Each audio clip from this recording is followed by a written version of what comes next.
नमस्कार, Aryan TV national में आपका स्वागत है और मैं हूं आपके साथ सुमन पाल। बुलेटिन की शुरुआत करते हैं बड़ी खबरों के साथ। हल्द्वानी में जन जन की सरकार 4 साल बेमिसाल कार्यक्रम का आयोजन किया गया, जिसमें केंद्रीय रक्षा मंत्री राजनाथ सिंह और मुख्यमंत्री पुष्कर सिंह धामी ने जनता को संबोधित किया।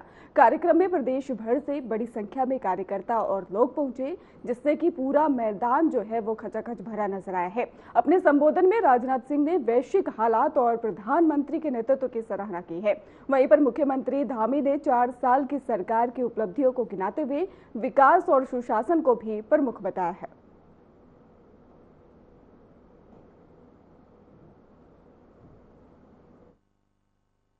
भारत में अव्वल स्थान प्राप्त किया है, नंबर 1 का स्थान प्राप्त किया है।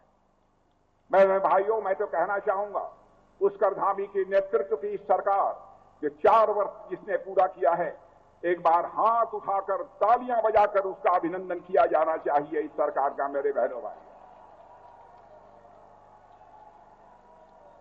आज मैं आपका ध्यान आकर्षित करना चाहूंगा,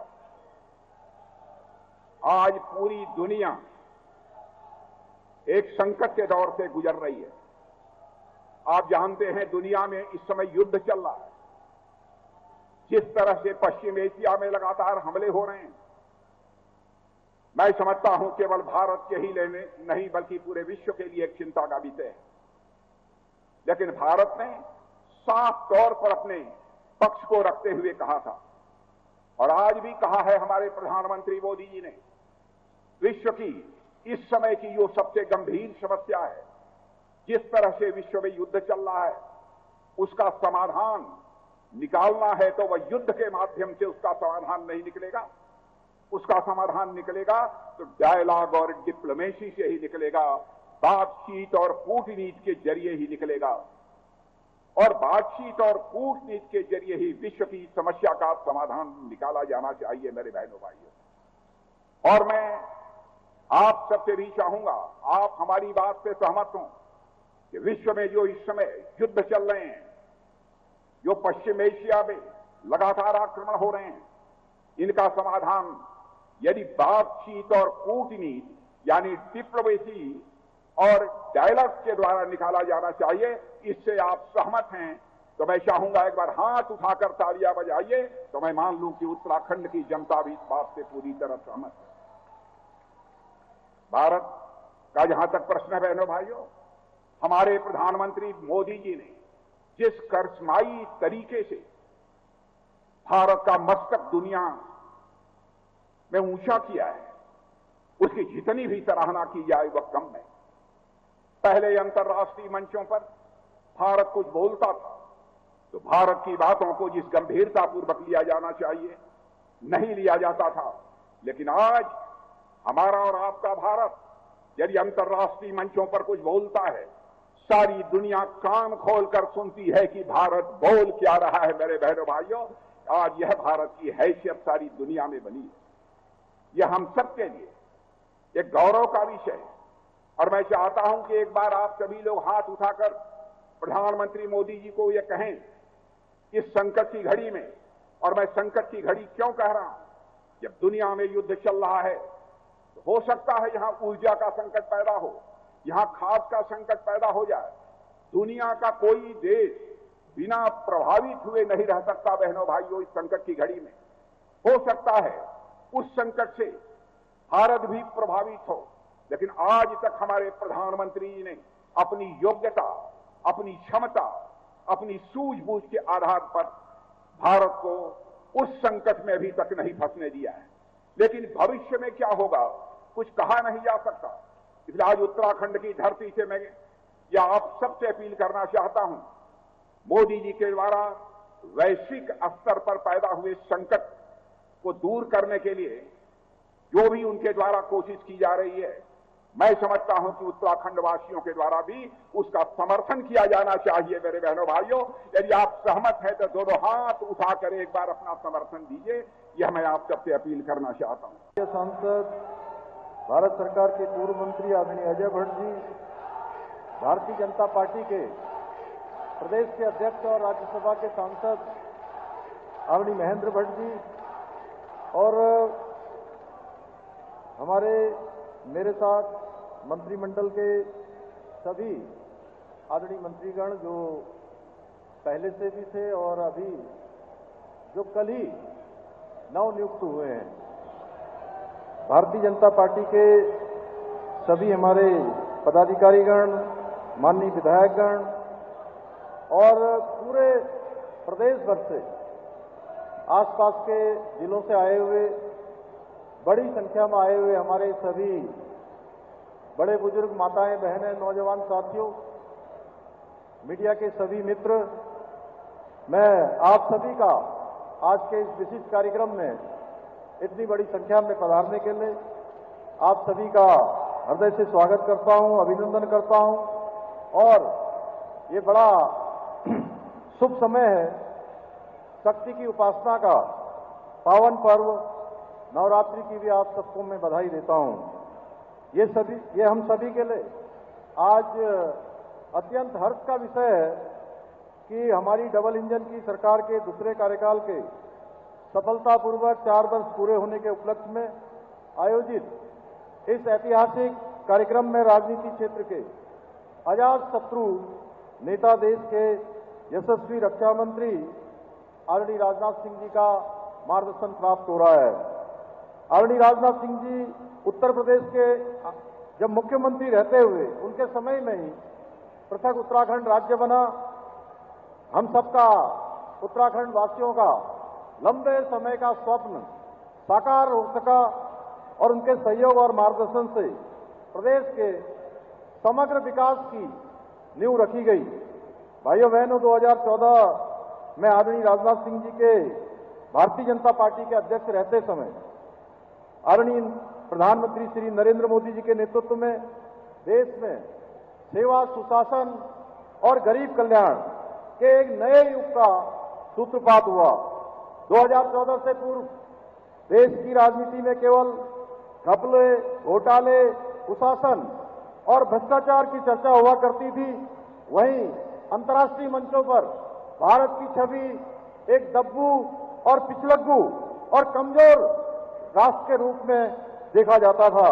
परंतु 2014 के बाद आदरणीय प्रधानमंत्री श्री नरेंद्र मोदी जी के सशक्त नेतृत्व में भारत के आत्मगौरव, आत्मसम्मान, स्वाभिमान, राष्ट्रता की भावना का पुनः जागरण का ऐतिहासिक कालखंड प्रारंभ हुआ, जिससे आज जहां एक ओर भारत रिफॉर्म, परफॉर्म और ट्रांसफॉर्म की नीति के साथ विकास के क्षेत्र में नए नए कीर्तिमान स्थापित कर रहा है, वहीं वैश्विक मंचों पर एक सशक्त, सक्षम और सामर्थ्यवान राष्ट्र के रूप में भी हम अपनी पहचान बना रहे हैं।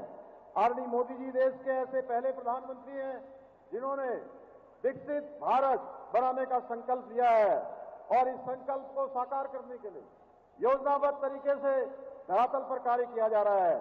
आज भारत विश्व की चौथी सबसे बड़ी अर्थव्यवस्था बनकर विश्व की एक बड़ी आर्थिक शक्ति के रूप में उभर रहा है। आज दुनिया के सभी देश किसी भी वैश्विक समस्या के समाधान के लिए भारत की ओर आशा रखते हैं। आज जहां एक और कश्मीर से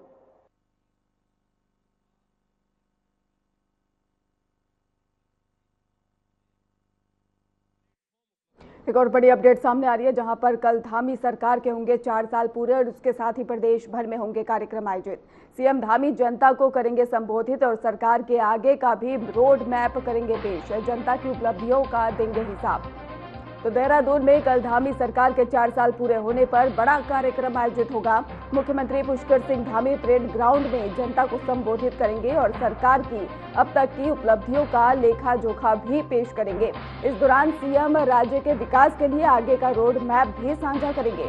तो आपको बता दें कि प्रदेश भर में इस मौके पर कई कार्यक्रम आयोजित किए जाएंगे और सरकार अपनी योजनाओं और उपलब्धियों को जनता तक पहुंचाने पर जोर दे रही है। कार्यक्रम को लेकर प्रशासन ने तैयारियां भी पूरी कर ली है। बड़ी संख्या में लोगों के शामिल होने की उम्मीद है। तो बड़ी जानकारी सामने आ रही है, जहां पर देहरादून में कल धामी सरकार का जनता को उपलब्धियों का हिसाब देने वाले हैं और इसके साथ 4 साल पूरे होने पर यह बड़ा कार्यक्रम आयोजित होगा। मुख्यमंत्री पुष्कर सिंह धामी परेड ग्राउंड में जनता को संबोधित करेंगे और सरकार की अब तक की उपलब्धियों का लेखा जोखा भी पेश करेंगे। इस दौरान ही सीएम राज्य के विकास के आगे का रोड मैप भी साझा करेंगे और प्रदेश भर में इस मौके पर कई कार्यक्रम आयोजित किए जाएंगे। सरकार अपनी योजनाओं और उपलब्धियों को जनता तक पहुंचाने पर जोर दे रही है। वहीं पर कार्यक्रम को लेकर प्रशासन ने तैयारियां भी पूरी कर ली है। बड़ी संख्या में लोग कार्यक्रम में शामिल होंगे।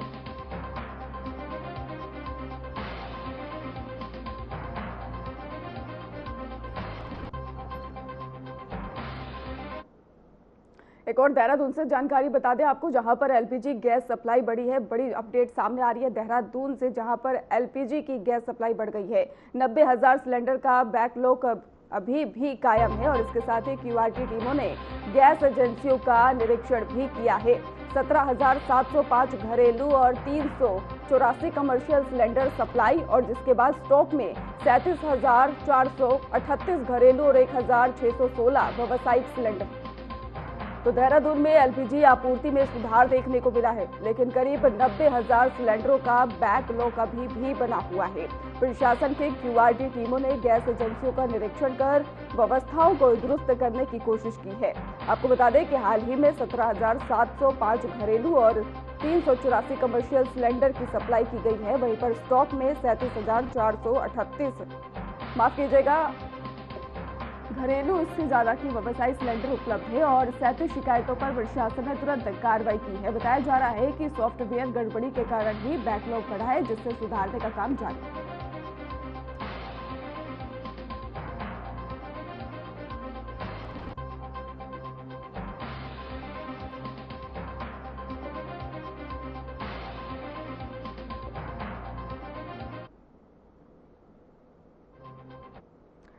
रुक करते अगली खबर की ओर, जहां पर उत्तराखंड में 19 अप्रैल 2026 से शुरू होने वाली चार धाम यात्रा से पहले नए विवाद सामने आ रहे हैं। बद्री केदार मंदिर समिति द्वारा ही गैर हिंदुओं पर रोक और आस्था प्रमाण जैसे मुद्दों के बाद अब गंगोत्री मंदिर समिति ने प्रवेश के लिए भी पंचगव्य ग्रहण की बात कह दी है। इस फैसले को लेकर ही सियासत तेज हो गई है। इसे बीजेपी ने धार्मिक आस्था से जुड़ा बताया है, जबकि कांग्रेस ने इसे ध्यान भटकाने वाला भी मुद्दा कहा है। आपको बताते चले कि यात्रा शुरू होने से पहले इन फैसलों पर बहस लगातार जारी है और श्रद्धालुओं के बीच भी चर्चा बनी हुई है। तो चार धाम यात्रा हमने तो एफिडेविट के बारे में कोई बात नहीं की है। हम गंगोत्री धाम के सबसे पहले ये सोचा कि गैर हिंदुओं का मतलब नहीं है। इसमें जो सिख हैं, जो जैन हैं, जो बुद्धिज्म है, वो सब हमारे पंथ से हैं। जो व्यक्ति गाय का मांस खाता हो, पहले तो उस पर हमारा विरोध है।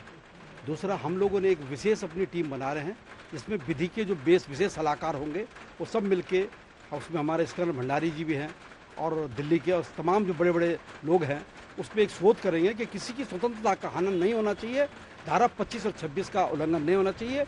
लेकिन हमारे धामों में आने के लिए हमारी एक आपस में पद्धति बनी है पंचगव्य की।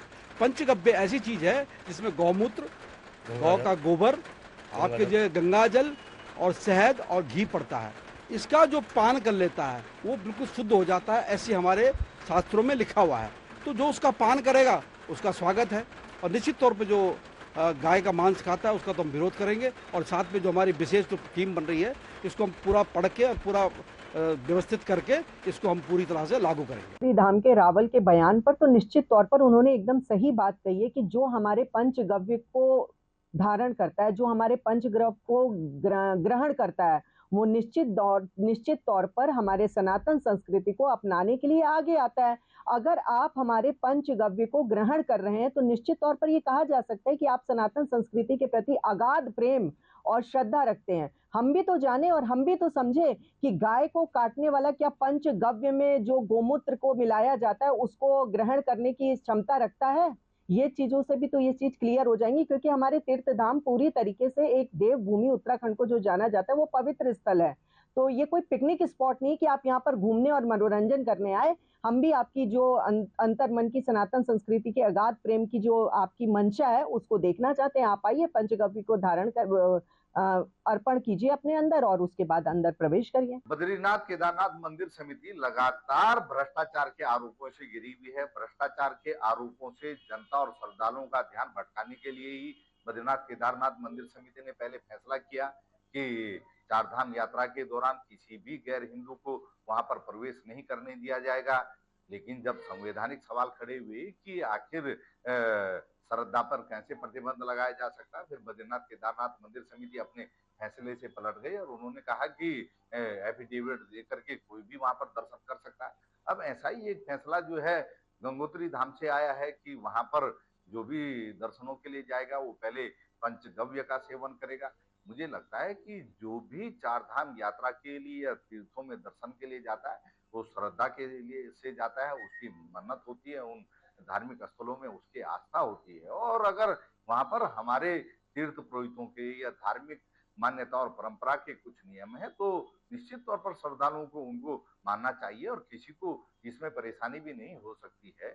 केवल जो है राजनीतिक कारणों से भारतीय जनता पार्टी और उससे जुड़े हुए संगठन इस प्रकार के विवाद खड़ा कर रहे हैं कि जनहित के मुद्दों से और भ्रष्टाचार के मुद्दों से जनता और श्रद्धालुओं का ध्यान भटकाया जा सके। लेकिन श्रद्धालु भी और जनता भी अब भाजपा की मंशा को भली भांति समझती है, वो अब उसके एजेंडे में नहीं फंसने वाली।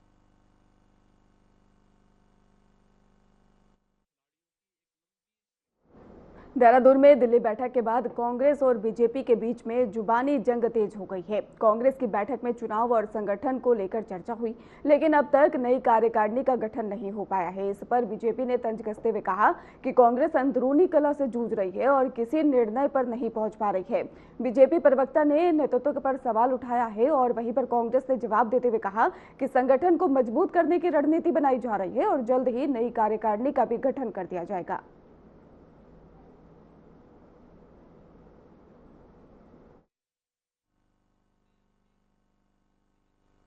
देखिए, कांग्रेस में जब कार्यकर्ता बचे होंगे तभी ना कहीं कार्यकारिणी का गठन होगा। वहां पे तो सभी अपने आप को नेता बनते हैं, सभी सुरमा भोपाली बनकर घूमते हैं। और दूसरी बात मैं ये कहना चाहूंगी, करण महाराज जी के भी कार्यकाल में कार्यकारिणी का गठन नहीं हुआ तो, और गढ़वाल के लाल जो अपने आप को कहते हैं, अपने आप में जो उत्तराखंड को बांटने का कार्य कर रहे हैं, क्योंकि उत्तराखंड तो गढ़वाल और कुमाऊं दोनों को ही लेकर मिला है, लेकिन वो स्पष्ट रूप से कहते हैं गढ़वाल के लाल, तो इससे साफ तात्पर्य होता है कि वो अपने आप में उत्तराखंड को बांटने की कोशिश कर रहे हैं।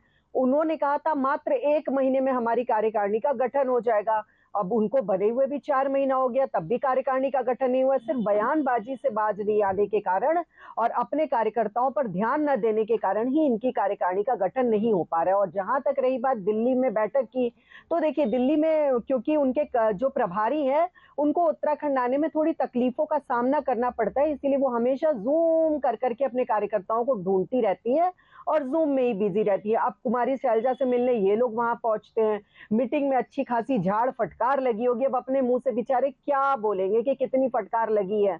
तो इसलिए मीडिया से थोड़ा बच बच के चलने की कोशिश कर रहे हैं। और जहां तक रही बात मीडिया से और बचने की, तो मैं उसका भी ये जवाब दूंगी। एक है ना वहां पर कांग्रेस में लॉफिंग स्टॉक, वो तो मीडिया के समक्ष आने में उछलते कूदते रहते हैं, तो उनसे भी थोड़ी बहुत चीजें पूछ ली जाए, क्योंकि पर्सनल कमेंट करने से तो वो भी बेचारे बाज नहीं। पार्टी अपने अंदरूनी झगड़ों में इतनी उलझी हुई है कि अब उससे जनता का ध्यान भटकाने के लिए वो कांग्रेस की बैठकों पर ज्यादा नजर रखने लग गई है। भाई कांग्रेस की बैठक में देहरादून में चैत्र नवरात्रि के पावन अवसर पर बीजेपी महिला मोर्चा ने शक्ति पूजन कार्यक्रम की शुरुआत की है। प्रदेश अध्यक्ष रुचि भट्ट ने बताया है कि यह आयोजन प्रदेश के 304 मंडलों में किया जाएगा। कार्यक्रम के तहत मातृशक्ति द्वारा बूथ स्तर तक भजन कीर्तन आयोजित किए जाएंगे ताकि अधिक से अधिक महिलाएं जुड़ सकें और इसके साथ ही कीर्तन मंडलियों के बीच में प्रतियोगिताएं और कन्या पूजन भी होगा। कार्यक्रम में वरिष्ठ कार्यकर्ता महिलाओं को मार्गदर्शन देंगे और सभी बहनें शाम को कीर्तन का भी विषय रहता है नवरात्रों में, और साथ में हमने इसमें ऐड किया है कन्याओं का पूजन। तो शक्ति और पूजन को मिला के कार्यक्रम रखे, जिसमें हम कार्यक्रम तो करेंगे ही, और हमने ये भी तय किया है कि जैसे कहीं जैसे महिला मंगल दल आई हैं या कीर्तन मंडलियाँ आए, उनमें कंपटीशन हो तो हम कुछ उनको बाहर दे सकें, और कन्याओं का पूजन करते समय भी। और साथ में ये हमारे बैनर के अंडर ही होगा, भारतीय जनता पार्टी महिला मोर्चा का बैनर इसमें होगा, और साथ में हमारा कोई ना कोई अतिथि वहाँ होगा जो कि बहनों तक राज्य सरकार की हरिद्वार में चैत्र नवरात्रे के चौथे दिन मां कुष्ठ मांडा की पूजा और श्रद्धा भक्ति के साथ में की जा रही है। रानीपुर के जंगलों में मौजूद सिद्धपीठ मां सुरेश्वरी देवी मंदिर में सुबह से ही भक्तों की भीड़ देखने को मिली, जहां पर सूरकूट पर्वत पर मौजूद मंदिर तक पहुंचने के लिए श्रद्धालु कठिन रास्तों पर पार करते हुए नजर आए। मंदिर परिसर पूरी तरह से भक्ति में डूबा नजर आ रहा है और भक्त मां को भोग अर्पित कर आशीर्वाद लेते नजर आए। मान्यता है कि मां कुष्मांडा की पूजा से ही सुख समृद्धि स्वास्थ्य की प्राप्ति होती है।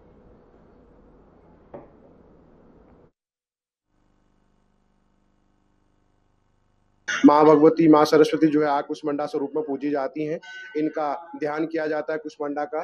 इस स्थान पर समस्त देवी देवताओं माँ भगवती की आराधना कर रखी, उनको मनवांछित फल की प्राप्ति हुई है। आज भी कहते हैं इस स्थान पर समस्त देवी देवताओं के राजा इंद्र के साथ माँ भगवती की आराधना करने के लिए आते हैं। पुण्यजनों को, पुण्य आत्माओं को उन चीजों का आभास होता है। आजकल विधिवत सतचंडी का महायज्ञ हो रहा है, उसमें विधिवत कन्याओं का पूजन होता है। अलग अलग स्वरूपों में माँ भगवती की आराधना की जाती है। फिर नवमी के दिन विशेष प्रसाद स्वरूप में दिव्य भंडारा किया जाता है। समस्त कन्याओं का पूजन करने के बाद, माँ भगवती का भोग लगाने के बाद कन्याओं का विधिवत पूजन होता है। तत्पश्चात जो है प्रसाद स्वरूप में विशेष भंडारे का आयोजन किया जाता है।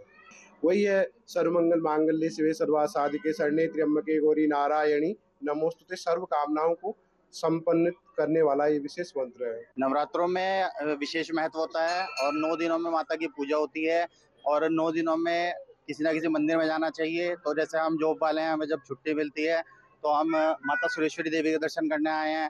ऐसे किसी नेक्स्ट छुट्टी में हम माँ मनसा देवी के दर्शन करेंगे। हरिद्वार में तो देवियों का वास है पहाड़ों पे, तो हमारे लिए नवरात्रे हिंदू धर्म में बहुत ज़्यादा महत्व रखते हैं। नवरात्रों में पूजा का विशेष महत्व होता है। व्रत रखने चाहिए, माता की जोत जलानी चाहिए और पूजा करके हर तरह से शांति मिलती है और अपने कोई वरदान हो तो वो भी पूरा होता है।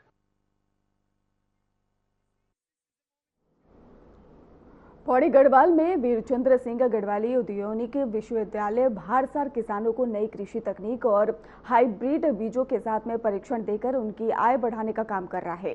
हाल ही में ग्राम माड़ा चमोली के किसानों का प्रतिनिधिमंडल 4 दिवसीय कृषि और औद्योगिक और परीक्षण में सम्मिलित हुआ, जहां पर परीक्षण में ही विश्वविद्यालय के कुलपति डीन A.K. जोशी और नोडल अधिकारी डॉक्टर अंकित टमटा ने किसानों को संबोधित किया। इस दौरान ही किसानों को औद्योगिक और आधुनिक कृषि तकनीक और इसके साथ बेहतर पैदावार के उपायों की जानकारी दी गई। इससे किसानों की कृषि क्षमता और आय में सुधार हो।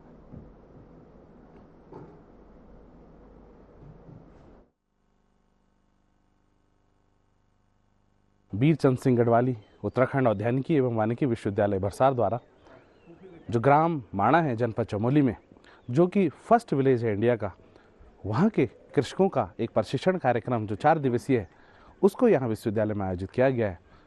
और जो ग्राम माणा है इसको विश्वविद्यालय द्वारा गोद लिया गया है, क्योंकि 6 महीने इस गाँव में बर्फ़ होती है और 6 महीने वहाँ के किसान पलायन करके नीचे जोशीमठ में आ जाते हैं। और इसी तरीके की परिस्थितियाँ हमारा लेह लद्दाख वाले रीजन में भी है, जहाँ पर पूरे साल भर बर्फ़ रहती है। तो जो DRDO विंग है वहाँ पर आर्मी की, वो बहुत अच्छा वहाँ पर।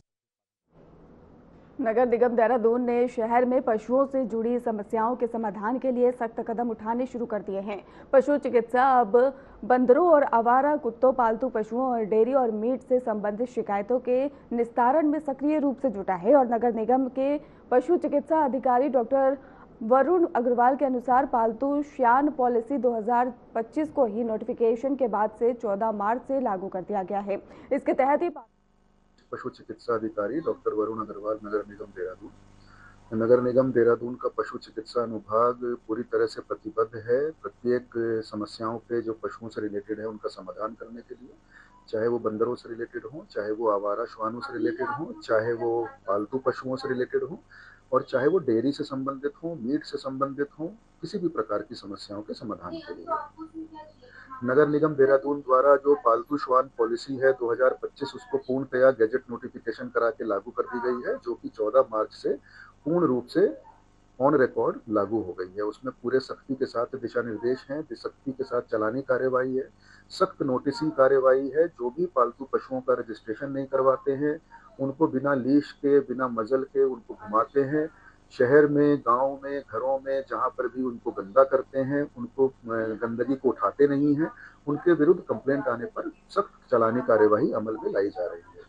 इसके अतिरिक्त जो हमारे बंदरों को पकड़ने की प्रक्रिया है उसमें भी नगर निगम देहरादून ने पहल करते हुए बंदरों को पकड़ने के लिए कोटेशन बेसिस पे बंदरों को पकड़ना शुरू किया है, जिसमें से हम लोगों ने राज्य में संभावित बर्फबारी और हिमस्खलन के खतरे को देखते हुए राज्य आपातकालीन परिचालन केंद्र देहरादून ने कई जिलों में अलर्ट भी जारी किया है। केंद्र की ओर से उत्तरकाशी, चमोली, रुद्रप्रयाग, पिथौरागढ़, बागेश्वर के जिलाधिकारियों को विशेष सावधानी बरतने के निर्देश दिए गए।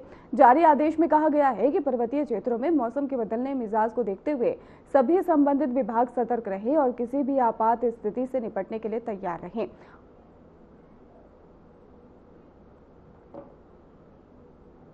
फिलहाल खास बुलेटिन में बस इतना ही। आप देखते रहिए RN TV नेशनल।